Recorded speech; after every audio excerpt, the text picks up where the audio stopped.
This is the moment we've all been waiting for. We're only half an hour away from the end of the show. We're getting there. And here to help us get through this last 30 minutes of the Red Green Show is, is the star of the Red Green Show, my uncle. And well, it's his own show. That's why it's named the Red Green Show, and he hired me. That's pretty much why it's called his show, because otherwise we'd call it like Wilder Life or something like that. But right, we'll have to stick to the Red Green Show. Here he is, Red Green.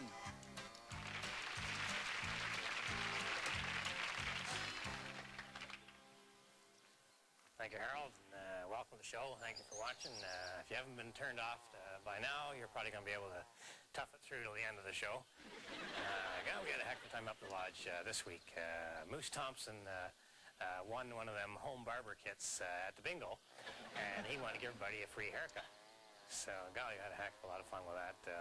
Old man Sedgwick ended up losing an ear, you know. No big deal, he doesn't use them. Anyway. And Moose Thompson said that he was only following orders. How was he supposed to know that a little off the side only meant hair? And speaking a little off the side, come on over here, Harold. Harold is producer and director of the show, and the announcer, as you maybe heard, unless you were lucky enough not to be listening. And he has a piece of equipment here that enables him to move us into the next segment, you know, if things are boring or not moving fast enough. He just hits some buttons there and... Oh, for God's sakes, Harold, I put us into the next segment by mistake. Just get us back here and let me finish the story. Oh, no, that's okay. I want to finish the story here. I'll get it back. Don't touch it!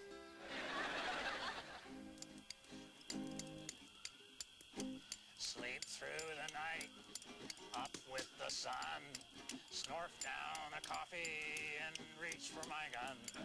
Down to the forest, where all the birds fly, I blow them and blast them right out of the sky.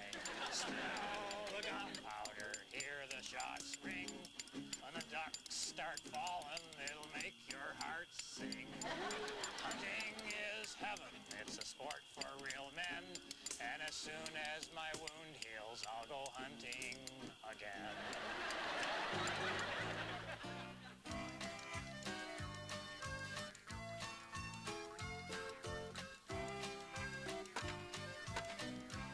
This week in the Handyman Corner, we're going to show you how to make it a lot safer to drive at night. Step number one is you throw old man Sedgwick's truck keys into the lake. Step two, you go around the front of your vehicle and you count the number of headlights. I come up with the number 2, not one of my favorites. I much prefer the number 10. Right now we've got the headlights all attached with the Handyman secret weapon duct tape. Strong and yet flexible enough that you can adjust the headlights even after they're in position. So I can have 2 facing left, a couple up, a couple down, a couple to the right, and the other one's just to kind of fill in. I'm going to see anything on the road in front of me with a rig like this. And even if 1 or 2 of them are burned out, still no real big problem. Now, obviously, it's going to take a little extra power to run a system like this. So what I do is I run battery cable, jumper-type cable, battery cables back to the back. I don't have one long enough, so I hook 2 together, and that's, as long as it's outside the car, I think that's safe enough. I take them right through the windshield, or where the windshield used to be, into the back seat area. And what I have in here is I got 4 batteries, and they're wired in parallel with coat hangers, and I hook them up, and they power all my extra lighting. And now the wife might think that this is kind of an ugly-looking rig, but I got a little surprise for you that might even satisfy her, but I doubt it. Now what I've done here is I've mounted a European-style spoiler on the front, like you see on your Maseratis and Ferraris and Isuzus. And what kind of a world would this be without duct tape, I ask you? That's actually just a piece of plywood. I got a C-clamp on there, and I got an old garage door opener here, which is going to raise and lower the whole unit. Talk about sporty. So if you guys want to just throw on your welding goggles at the front there, let's give this rig a try.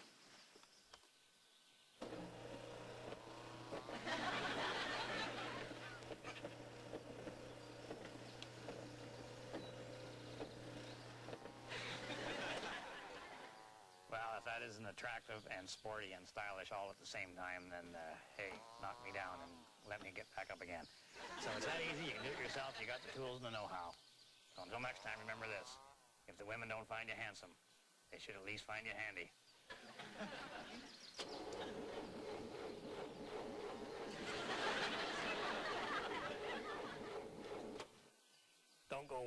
sure you want to hear the end of the haircutting story. Oh, yeah, that's a real nail biter, for sure. Oh.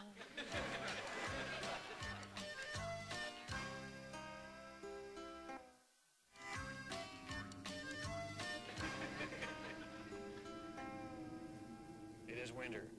The moonlight bounces off the icy lake. The streetlights bounce off the icy roads. Your car bounces off the icy guardrails. Your head bounces off the dashboard. Your check bounces off the brain surgeon's reception desk.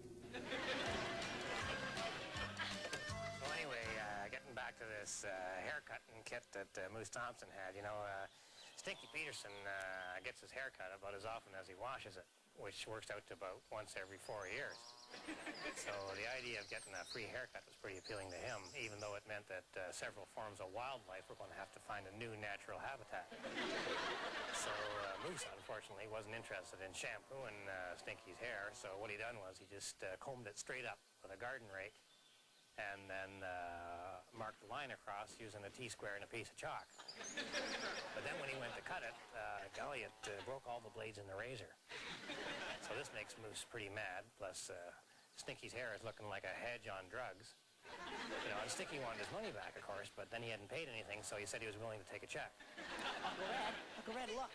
I've made my video device machine into a time machine. Well, how does that work, Harold? Oh, easy. Watch this. Watch this. Like, I'll set it for 5 minutes into the future, right? To say, like, when the haircutting story was over, for instance. And then push a couple buttons. And presto, we're into the future. We're not into the future, Harold. We're just into the next segment. Oh, well, that's good enough. Oh, we're red green. Yeah. This is a surprise. It's a big surprise. A real live human being. Yeah. Please, come in. This is great. This is great. Wipe your feet there. Oh, sorry. Yeah, okay. Well, Ranger Gord, I understand that forest is real dry. And we just popped in because I guess the fire danger's got to be up there now, isn't it? Oh, it's very dangerous. It's very, very dry. It hasn't been this dry since all the time I've been up here. Oh. We haven't had rain now for 23 days. Oh, and even when it did rain 23 days ago, it only rained for about 2 hours. And 7 days previous to that, it drizzled for 17, 18 minutes. But nothing of any consequence. Maybe half an inch, 3/4 of an inch. Yeah. Nothing of any consequence. Yeah. A little time previous to that, it rained for maybe 4 or 5 minutes. But nothing really of any consequence. Yeah. It's interesting, but Yeah. it's very, very dry. And all the time I've been up here, I haven't seen it this dry. Oh, yeah, yeah. Everything made out of wood is shrinking, you know. I'm sensing that, I have to retune my auto harp every day. yeah. Oh, gosh. I've been working on a medley of hits by the Captain and Tennille. Would you like to hear me play? Well, maybe later, you know, or some other time or something. Are they still hot, Captain and Tennille? Well, you have to ask Harold about that.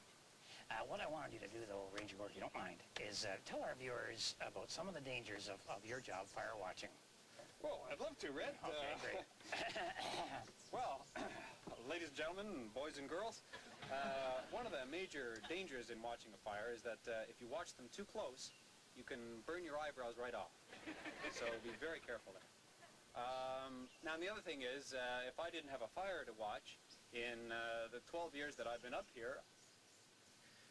Oh, no. All right. That's all right. That's all right. That's all right. I didn't realize that 12 years, and I mean, don't you take a vacation, Gord? Can't you take a day off or something in 12 years? No. No? Fire doesn't take a vacation. Fire doesn't take a day off. But, well, what about in the winter? I mean, there's no forest fire in the winter, you know. Don't tell me that, Ray. Don't tell me that I didn't have to spend the last 12 winters freezing to death up here. Don't tell me that, Ray. No, all right. No. Lord, I could be wrong. Let's talk about something else. What about at night? What about at night and there's a forest fire? Can you see it? How do you tell it? How do you detect it? Can you see it? What do you do? Well, if the flames are big enough, you'd be able to see it, would you? Oh, no, I meant, you know, if you were asleep. How do you know there's a fire if you're asleep? Sleep? Yeah, you know, if you're asleep.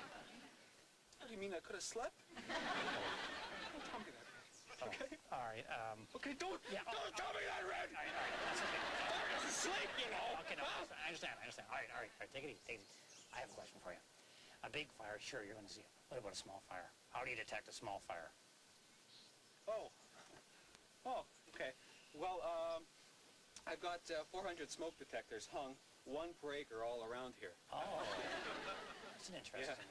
My only problem is dense fog. The fog will set them off. Oh. Every time there's a dense fog, the whole forest goes...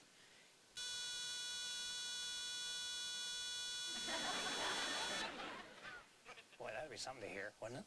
Huh? Oh, yeah. Yeah. All the crickets start mating. I'll just plug in an 8-track of the Captain and Tennille and drown it out. Oh, yeah.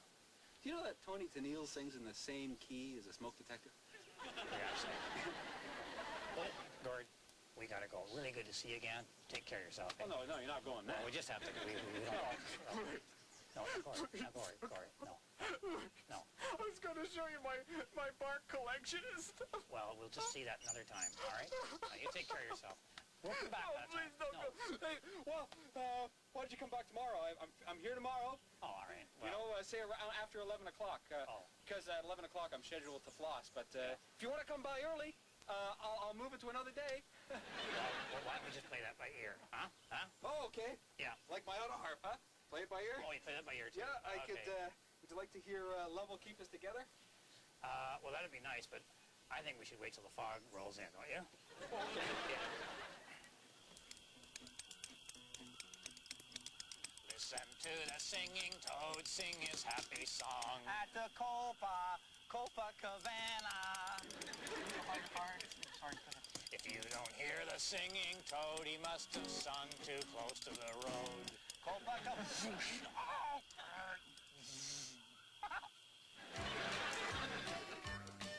Oh, Uncle Red, this is so excellent. It's mail call time again, and I think this is the best part of the show. You know what? Just gels together like that. That's so great. Eh? Just thought of it off the top of my head, and bang, it's all fitting together. This is so great. Oh, yeah, Harold, I smell an Emmy.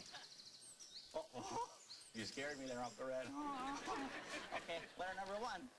Dear Red Green, last year I saw every episode of your show. Then this year we got our TV dial fixed and I've been watching some other shows. And they're all talking about the environment. What about you? Well, Harold, one of the biggest problems we face is the destruction of the environment through the use of CFFs, or FCs. Well, they're called fluorocarbons, or carbofluorocarbon. Yeah. What's the name of that stuff they use in refrigerators? What? Oh, sorry? What? Sorry, I was making up a cartoon in my mind. I was talking about refrigeration. What's the name of that stuff they use in there? You know, it's in your car air conditioner. My car doesn't have an air conditioner. Why not? It's a motorcycle. What was I just talking about? Carbofluorins? Yeah, okay. All right. So what we have to do is we got to figure out a way to make ozone. Oh, how do you do that? Well, ozone is produced whenever there's an electrical short circuit. Remember that time when we dropped the SOS pad into the hairdryer?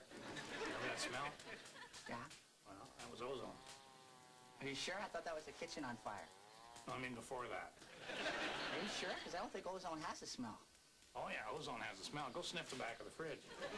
No, that's flarbocoolins. That's like FCC's Fs.